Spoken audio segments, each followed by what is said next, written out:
A lo largo de los años, la roya de café ha causado grandes pérdidas en las cosechas.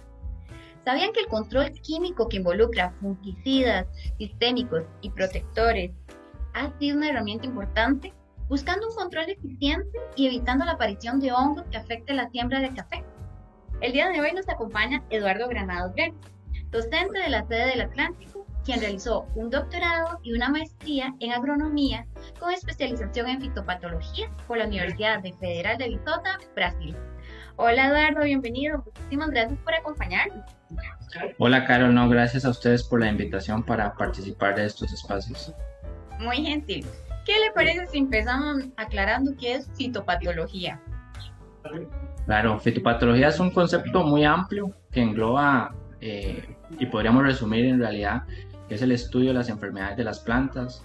Tiene que ver con toda la parte de síntomas, signos, un poquito etiología, epidemiología, hasta el manejo, para poder entender cómo controlar, cómo ayudar a evitar daños que causan los patógenos, que son muy amplios en las plantas o en los cultivos, tanto a nivel nacional como a nivel internacional. Y tu proyecto de investigación doctoral viene vinculado a este estudio de fitopatología. Si nos Sí, comentas un correcto. poquito, tal vez.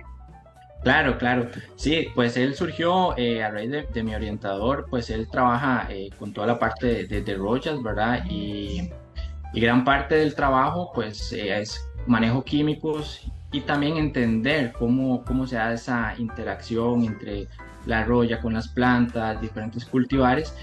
Y pues se dio la oportunidad de continuar en esa línea de trabajo, que es muy interesante para poder entender o dar una respuesta más allá de qué está sucediendo con ese patógeno que causa tantos problemas en la caficultura a nivel mundial. Ujú. Y cuando usted me habla de roya, si me puedes explicar con palabras sencillas qué es roya, ¿qué me podrías decir? Sí, bueno, el concepto roya es amplio, ¿verdad? Se le denominan muchos patógenos que causan diferentes daños en muchas plantas, tienen muchos hospederos, pero específicamente este que es en el café es el nombre común que le damos a Emileia bastatrix, que es el patógeno, el nombre del individuo como tal, y nosotros podemos identificarlo en las plantas viendo aquellas lesiones un poco anaranjadas, amarillas, que pues por la parte de abajo de la hoja, y que si le pasamos el dedo nos va a quedar anaranjado, que es una de las características que tiene este patógeno. Y ahora bien, ¿qué te motivó a realizar el doctorado en Viçosa? Bueno, tengo entendido de que, bueno, al ser de la sede del Atlántico, pues es una zona cafetalera y probablemente tus estudios de grado, pues, vienen a vincular y se fortalecen con un posgrado en internacional. Sí, Entonces, bueno, ¿qué fue lo que te motivó desde el inicio?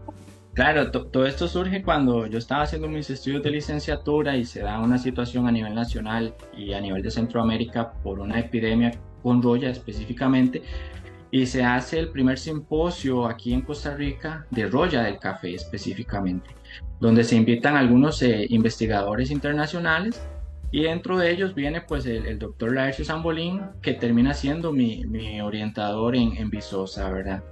Ahí fue el primer contacto que tuve. Yo le indiqué pues del deseo que tenía en su momento de intentar hacer posgrado internacional, y pues ahí cuando se me dio la oportunidad aquí en la sede entré en contacto con él y me dijo véngase, lo recibimos con las puertas abiertas, allá conversamos, él se recordaba muy bien de Turrialba, de Costa Rica, tenía muy buenos recuerdos y dijo aquí ya hacemos y continuamos en el proceso, y pues continuamos la misma línea, ¿verdad? Café con roya, para entender un poco más la complejidad de este patosistema. Qué interesante. Ahora bien, pasaron 6 años allá en Viçosa, en Brasil. Sí. ¿Qué vivencias quisieras pues rescatar de esta estancia? Mira, es difícil hablar, resumir en 6 años todo, ¿verdad? O sea, es tu vida, fueron muchas alegrías, muchas tristezas, muchas situaciones que se vivieron, tanto políticas como sociales. Creo que cuando se llega a Brasil vivimos algunas situaciones sociales que no tenía contemplado, incertidumbre con los cambios de gobierno, qué iba a pasar con la educación. Y lo que más nos afectó, creo que a nivel mundial, que fue la pandemia, ¿verdad? Fue una situación que nos generó incertidumbre de qué va a pasar con la educación, todo el mundo encerrado en la casa. Brasil era el epicentro del miedo, diría yo, a nivel de América, ¿verdad? Por la situación que se estaba dando y recibir llamadas y cómo estás y todo está bien y uno encerrado, ¿verdad? Y todo tranquilo y no sabíamos qué iba a pasar, si íbamos a retomar la investigación o qué iba a suceder. Pero bueno, con el tiempo pues las cosas fueron encauzando de nuevo y pues logramos conseguir terminar nuestros proyectos de investigación de una manera exitosa y creo que dentro de todo lo que sucedió, pues también quedaron cosas positivas que nos permitió pues lograr conquistar la meta que teníamos propuesta en ese momento. Sí, por supuesto. Y me imagino de que ya ustedes ven pasar Italia, España, Estados Unidos con una pandemia y ustedes casi son los últimos en llegar a una pandemia bajo una bomba política pues bastante compleja, ¿verdad? Entonces, por supuesto que son escenarios que en Costa Rica no se vive eh, y ustedes empiezan a vivirlo por ese lado. Ahí estamos hablando como un reto ya como personal, ¿verdad? Más que todo personal y familiar, pero no sé si Claro. quisieras mencionar tal vez algún otro reto profesional directamente o cultural que tal vez te Vieras, enfrentaste al inicio. nada, y vieras que fue muy, muy interesante y fue muy bonito, ¿verdad? Porque llegas a una cultura nueva, diferente, a conocer, a entender. Y te das cuenta que el brasileño es alegre, es una persona que es muy receptiva, que te trata muy bien, que te ayuda mucho.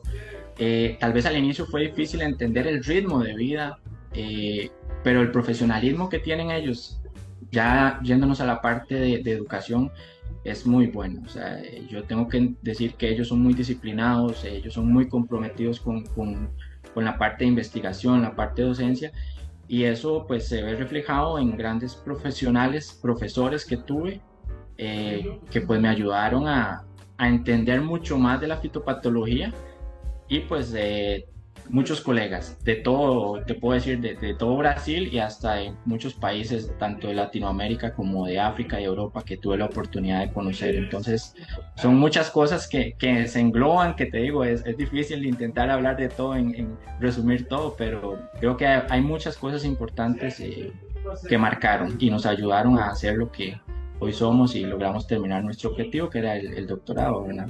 Claro, no, y bueno, ahora que ustedes mencionan un resumen, pues a pesar de ser tan difícil, me encantaría, en la medida de lo posible, tal vez que pudieras resumir en una palabra o una frase todo lo que has vivido durante estos 6 años. ¿Cómo lo podrías resumir? Es difícil una palabra o una frase que englobe 6 años, ¿verdad?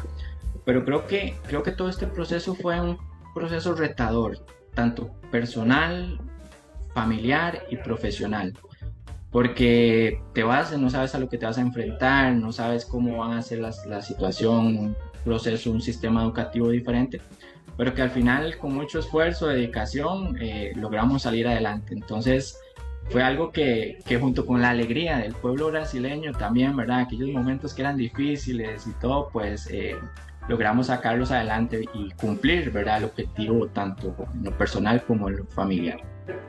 Claro, no, y es así, es un gran reto, pero se logran adquirir experiencias importantes, no solamente académicas, que es la meta principal, sino que engloba toda una vida, ¿verdad? 6 años es una vida. Entonces, bueno, no, quisiera agradecerte, Eduardo, por el espacio, por concedernos estos minutitos que ha sido tan enriquecedor. Y bueno, a todos los que nos han acompañado, les agradecemos muchísimo que nos sigan acompañando en el siguiente programa con una más de nuestras voces de la diáspora. Adiós. Hasta luego.